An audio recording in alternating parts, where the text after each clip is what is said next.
Assalamualaikum warahmatullahi wabarakatuh. Selamat pagi anak-anak. Kali ini kita bertemu kembali dalam agenda pembelajaran kita melalui metode daring ini.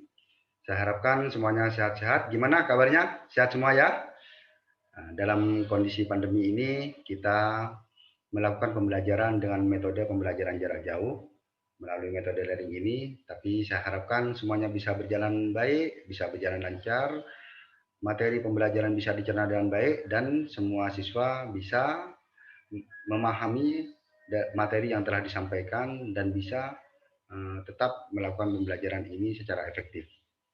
Baiklah, anak-anak sekalian, dipersilakan untuk absen dulu ya di Google Classroom seperti biasa, agar semua mahasiswa bisa terekod kehadirannya. Dan selanjutnya, terkait dengan pembelajaran kita kali ini, yaitu mengenai sistem hukum dan peradilan di Indonesia. Materi sudah saya sharekan ya di grup WA. Saya harap anak-anak sekalian sudah mempelajarinya dan sudah sedikit memahaminya. Syukur-syukur kalau bisa dipahami semuanya, sehingga nantinya kita akan perjelas di sesi pembelajaran kita kali ini. Baiklah anak-anak, sebelum pembelajaran dimulai, dipersilahkan kita berdoa bersama agar diberi kelancaran, kesehatan, dan kemudahan dalam menjalani pembelajaran jarak jauh ini. Berdoa menurut keyakinan masing-masing, dimulai. Selesai. Baiklah anak-anak, sesuai dengan materi yang sudah disampaikan di grup WhatsApp, saya akan sedikit memberikan gambaran mengenai hukum dan peradilan di Indonesia. Sedikit contoh mengenai hukum di Indonesia. Gambaran sederhananya, misalkan ada pencuri ini melanggar hukum, dia melakukan tindakan pidana berupa pencurian, nantinya akan ditangkap oleh polisi. Nah, selanjutnya akan diproses secara hukum dan diadili di pengadilan, sehingga akhirnya nanti akan dihukum sesuai dengan undang-undang yang berlaku. Itu gambaran sederhananya. Ada contoh lagi, ini misalnya ada orang yang melakukan korupsi nih, nantinya akan ditangkap oleh pihak berwajib, misalnya oleh KPK, nanti akan diproses hukum dan di pengadilan, dan juga akan ditentukan hukumannya. Itu gambaran sederhananya ya. Tentunya anak-anak sekalian sudah mengetahui dari banyak informasi, baik itu di media sosial maupun di pemberitaan-pemberitaan. Itulah gambaran sederhana mengenai hukum di Indonesia. Selanjutnya, mengenai materi kita kali ini, yaitu mengenai sistem hukum dan peradilan di Indonesia, saya akan memberikan sedikit gambaran mengenai tujuan mengapa kita mempelajari hukum di Indonesia ini. Tentunya hukum diciptakan agar kehidupan berbangsa dan bernegara ini bisa menjadi tertib, bisa menjadi aman, kondusif. Itu tentu semuanya harus ada hukum yang mengatur sehingga kehidupan di negara kita ini bisa berjalan dengan baik. Nah, teman-teman, anak-anak sekalian, agar kita memahami tujuan dari mempelajari hukum dan peradilan di Indonesia ini, kita tentu harus paham posisi kita sebagai warga negara. Warga negara tentu diatur oleh undang-undang dan diatur oleh hukum. Nah, maka dari itu, anak-anak sekalian harus memahami bagaimana hukum dan peradilan di Indonesia ini, sehingga kita bisa menjadi warga negara yang baik, mematuhi hukum, dan kehidupan berbangsa dan bernegara ini bisa berjalan sebagaimana mestinya, aman dan kondusif. Begitu. Selanjutnya saya akan memutar video tentang gambaran sederhana mengenai hukum di lingkungan kita sehari-hari. Baiklah, mohon disimak ya.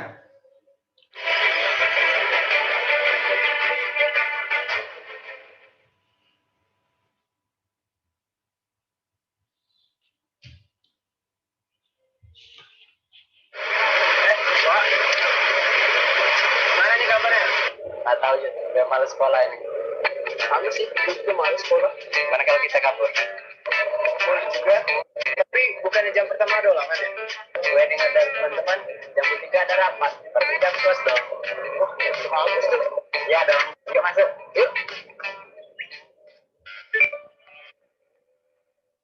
Gimana nih rencana kita? Jadi nggak? Jadi dong. Lu tau nggak bentuk-bentuk hukum? Nggak tahu ya. Gue males mikir nih.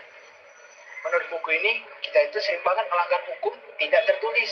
Wih, rajin banget lu baca. Iya dong, soalnya ada cewek cantiknya di sini. Kata mbak-mbak yang cantik di sini, hukum itu ada dua bentuknya. Hukum tertulis dan hukum tidak tertulis. Oh, ya. Selalu aja lah. Gimana? Mau ada peluang? Kabur sekarang? Yoi. Oke.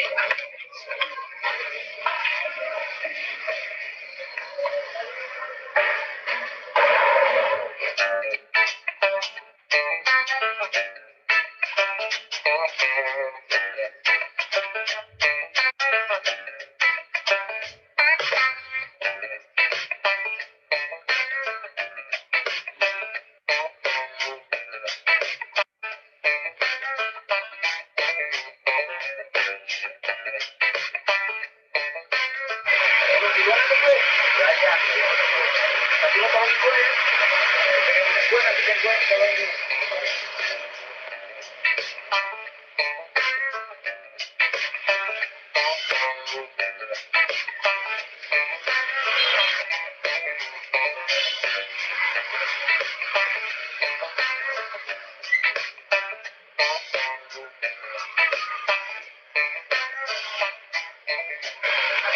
Ayo, Oma.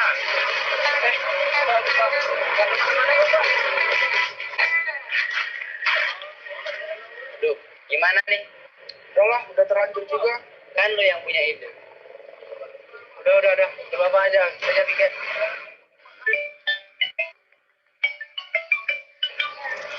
Misi Bu, ini ada 2 siswa yang mau coba kabur lewat pagar samping. Oh ya, terima kasih Pak. Nanti akan saya tindak lanjuti.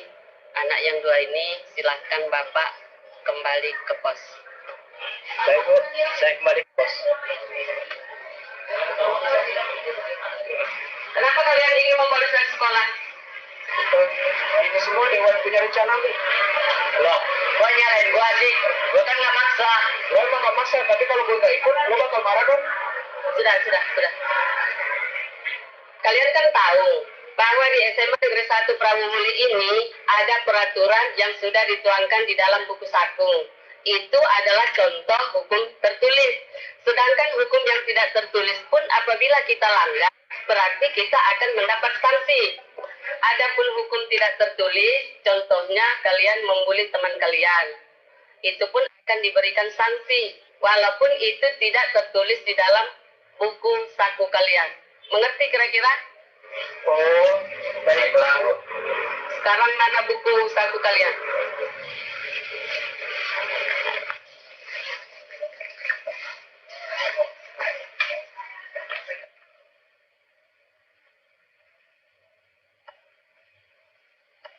Ini buktinya kalian hukum tertulis yang sudah tertuang di dalam buku saku kita ini. Baik Bu, kami mengerti. Baiklah, boleh kalian masuk ke dalam kelas, tetapi untuk hukuman tambahan diberhentikan di depan kelas. Baik Bu. Jangan diulangi nak ya. Jangan diulangi ya.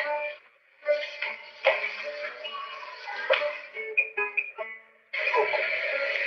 Sistem peraturan yang di dalamnya terdapat norma dan sanksi yang bertujuan untuk mengendalikan perilaku manusia, menjaga ketertiban dan keadilan, serta mencegah terjadinya kekacauan.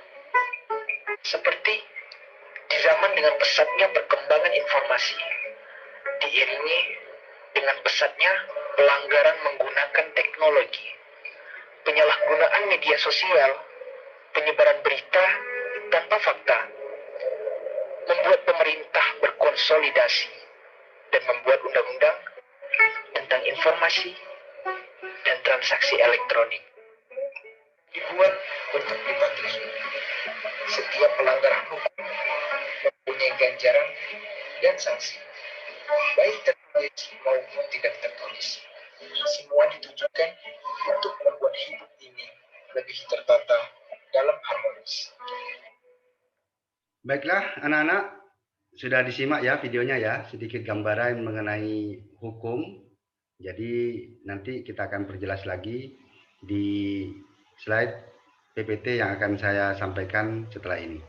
Oke, lanjut. Saya akan melanjutkan penjelasan di slide PPT berikut ini. Nah, baiklah anak-anak, seperti yang sudah saya share di grup WA, saya akan memperjelas tentang sistem hukum dan peradilan nasional yang ada di Indonesia. Tadi sudah saya berikan sedikit gambaran mengenai hukum sederhana di video. Selanjutnya saya akan share PPT mengenai sistem hukum dan peradilan di Indonesia ini. Oke, mohon disimak baik-baik agar nanti bisa dipahami bersama. Nanti akan ada sesi kelompok untuk membahas mengenai sistem hukum dan peradilan nasional ini. Berikut adalah peta konsep mengenai sistem hukum dan peradilan di Indonesia. Jadi di bagian ini sudah dijelaskan bagaimana sistem hukum di Indonesia mengacu pada sistem hukum dan tujuan hukum. Dan di situ juga ada berbagai perspektif dari banyak ahli. Di antaranya Mr. E.M. Meyers, terus yang kedua dari E. Utrecht, yang ketiga dari S.M. Amin SH. Selanjutnya mengenai sumber-sumber hukum, di sini ada undang-undang, ada kebiasaan, jurisprudensi, traktat, dan doktrin. Terkait dengan penggolongan hukum dan peradilan nasional, di situ penggolongan hukum ada 1 wujud, 2 ruang, 3 waktu, 4 pribadi, 5 isi, 6 tugas dan fungsinya. Terkait dengan peradilan nasional, di situ ada peradilan umum, ada peradilan agama, ada peradilan militer, ada peradilan tata usaha, dan ada Mahkamah Konstitusi. Next. Tujuan dan fungsi hukum. Nah, di sini sedikit saya kasih gambaran ya mengenai tujuan dan fungsi hukum. Salah satu tujuannya adalah mendatangkan kemakmuran dan kebahagiaan pada rakyat, mencapai keadilan dan ketertiban, dan lain-lain ya. Sudah jelas ya, sudah di-share sebelumnya. Terus mengenai fungsinya, yaitu sebagai perlindungan, melindungi masyarakat dari ancaman dan bahaya. Juga fungsi keadilan, hukum sebagai penjaga, dan dalam pembangunan hukum digunakan sebagai acuan penentu arah, tujuan, dan pelaksanaan pembangunan. Dan yang terpenting juga sebagai kontrol sosial. Oke, lanjut ya. Salah satu ciri dan unsur hukum di sini dijelaskan juga. Ciri hukum itu berisi perintah dan larangan. Hukum itu tidak sewenang-wenang. Siapa yang bersalah tentu akan dihukum. Yang ketiga, mendapat perlakuan yang sama di hadapan hukum. Kalau istilahnya yang sering kita kenal di hukum-hukum itu equal before the law. Jadi semua orang itu mempunyai kedudukan yang sama di mata hukum. Lanjut pada unsur hukum. Nah, unsur hukum ini peraturan mengenai tingkah laku manusia dalam pergaulan masyarakat. Peraturan itu diadakan oleh badan-badan resmi yang berwenang. Peraturan itu sifatnya memaksa dan adanya sanksi yang tegas terhadap pelanggar peraturan tersebut. Nyambung ya semuanya ya. Dari tadi contoh video yang saya berikan dan juga sedikit gambaran mengenai hukum ini, nyambung bahwa ada larangan, ada perintah, ada sanksi. Itu substansinya. Di sini lanjut ke sifat hukum. Sifat hukum itu mengatur dan juga memaksa. Karena itu kita harus mematuhinya agar kehidupan itu berjalan sebagaimana mestinya dan tertib. Sudah dipahami ya? Next. Lanjut, selanjutnya setelah kita membahas sistem hukum, kita bahas sistem peradilan nasional. Nah, sedikit saya perjelas ya. Peradilan merupakan proses mengadili perkara sesuai dengan kategori perkara yang diadili. Kedua, proses peradilan dilaksanakan di sebuah tempat yang dinamakan pengadilan. Jadi peradilan di Indonesia ini harus dilaksanakan di tempat yang memang khusus, yaitu yang dinamakan pengadilan. Sistem peradilan nasional merupakan sistem yang menjadi wahana bagi rakyat untuk mencari keadilan sesuai dengan ketentuan hukum yang berlaku. Jadi siapa yang melanggar itu akan diproses hukum, dan proses selanjutnya yaitu di pengadilan. Di situ akan ditentukan siapa yang bersalah, terus putusan hukumannya berapa, itu juga akan ditentukan di pengadilan. Peran lembaga-lembaga peradilan di sini ada pengadilan negeri yang tingkat pertama ya, biasanya ini ada di tingkat kabupaten. Di situ sudah jelas sekali fungsi, tugas, dan wewenangnya. Lanjut pengadilan tinggi yaitu tingkatan kedua yang biasanya ada di provinsi ini. Di situ sudah dijelaskan juga fungsi pengadilan tinggi dan wewenang pengadilan tinggi. Di sini jelas sekali ini. Saya harap anak-anak sudah membaca semuanya ini, sehingga akhirnya sudah bisa dicerna dan dipahami. Di situ sudah sangat jelas ya tugas dan kewenangannya. Nah, lanjut ini ada wewenang Mahkamah Agung. Nah, sebagai tingkatan tertinggi ini. Nah, jika di bawahnya itu masih kurang berkenan ini ingin melakukan kasasi, bisa di Mahkamah Agung ini. Dan selanjutnya Mahkamah Konstitusi.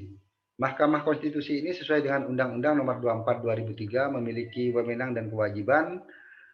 Antara lain nih wewenangnya mengadili pada tingkat pertama dan terakhir yang putusannya bersifat final untuk menguji undang-undang terhadap undang-undang dasar. Memutus sengketa kewenangan lembaga negara yang kewenangannya diberikan oleh Undang-Undang Dasar 1945, memutus membubarkan partai politik, dan memutus perselisihan pemilihan umum. Kewajibannya yaitu memberikan putusan dan pendapat atas pendapat DPR mengenai dugaan pelanggaran oleh Presiden atau Wakil Presiden menurut Undang-Undang 1945. Jelas ya fungsi dari Mahkamah Konstitusi. Oke, demikian penjelasan PPT mengenai sistem hukum dan peradilan nasional.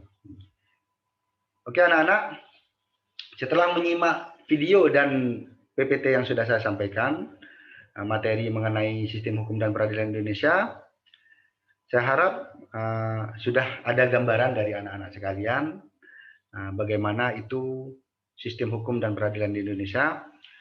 Selanjutnya kita akan berdiskusi. Saya akan membentuk kelompok dari anak-anak ini, ada sekitar 40 orang. Akan saya bentuk menjadi 5 kelompok yang masing-masing 8 orang yang akan membahas tentang sistem hukum dan peradilan nasional ini. Nanti kelompok 1 ini sampai kelompok 5 yang isinya 8 orang ini, tiap kelompok ini akan membahas tentang sistem hukum dan peradilan Indonesia menurut perspektif dari masing-masing kelompok ini. Nah, bisa mengambil nantinya kelompok 1 tentang Mahkamah Konstitusi, kelompok 2 tentang Mahkamah Agung, kelompok 3 bisa tentang pengadilan tinggi, kelompok yang lain bisa nanti menyesuaikan sesuai dengan materi yang sudah saya sampaikan. Selanjutnya hasil dari pembahasan ini dari kelompok-kelompok ini nanti kita akan diskusikan bersama-sama. Oke, dipersilakan untuk membuat kelompok dan membahas materi yang sudah saya sampaikan tadi. Dipersilakan. Baiklah anak-anak, selanjutnya silakan tiap kelompok memberikan sedikit gambaran mengenai hasil diskusinya tadi. Dan kelompok yang lain bisa bertanya untuk kita diskusikan bersama. Oke, dipersilahkan. Kelompok 1 bisa bertanya ke kelompok 2, sharing dulu, menyampaikan hasil di kelompoknya, terus kelompok 2 menanggapi, kelompok 3 juga menanggapi. Nanti jika ada pertanyaan, kita saling diskusi.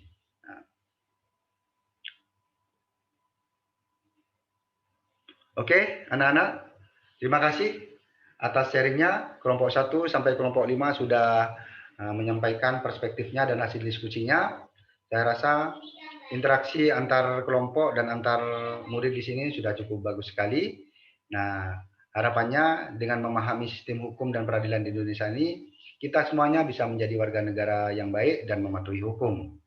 Nah, untuk selanjutnya penilaian dari tiap kelompok ini nanti saya akan sharingkan di Google Classroom ya, seperti biasa, sehingga akhirnya anak-anak sekalian bisa memahami bagaimana poin-poin yang sudah dicapai dari hasil pembelajaran mengenai sistem hukum dan peradilan nasional ini. Oke, anak-anak, tentang tadi mengenai sistem hukum dan peradilan di Indonesia sudah bisa menjadi gambaran ya bahwa bagaimana kita merefleksikan tentang hukum dan peradilan di Indonesia ini berkait dengan pelaksanaannya, berkait dengan lembaganya, semuanya menjadi satu kesatuan yang tujuannya adalah agar kita semuanya sebagai warga negara ini bisa mematuhi hukum dan kita semuanya bisa menjadi warga negara yang patuh terhadap hukum. Saya akan sedikit memberikan penilaian terhadap kelompok 1 dan kelompok 5. Kelompok 1 tadi membahas tentang Mahkamah Agung, kelompok 2 tentang Pengadilan Tinggi, dan kelompok-kelompok yang lain penilaiannya cukup bagus semuanya.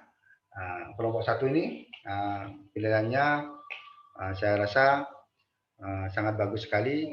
Saya kelompokkan nilainya A, dan kelompok B juga A karena penyampaiannya cukup bagus dan materinya juga cukup mudah dicerna. Terima kasih. Oke, saya rasa pertemuan kali ini saya cukupkan sekian, dan untuk materi selanjutnya di pertemuan berikutnya nanti kita akan membahas lagi kelanjutan mengenai lebih detail mengenai hukum ini, yaitu terkait dengan hukum pidana dan hukum perdata. Spesifik nanti kita akan membahas tentang detail-detailnya. Oke? Terima kasih atas kehadirannya. Semoga pembelajaran kita ini membawa manfaat bagi semuanya. Tetap sehat, tetap mematuhi protokol kesehatan. Billahi taufiq wal hidayah. Wassalamualaikum warahmatullahi wabarakatuh.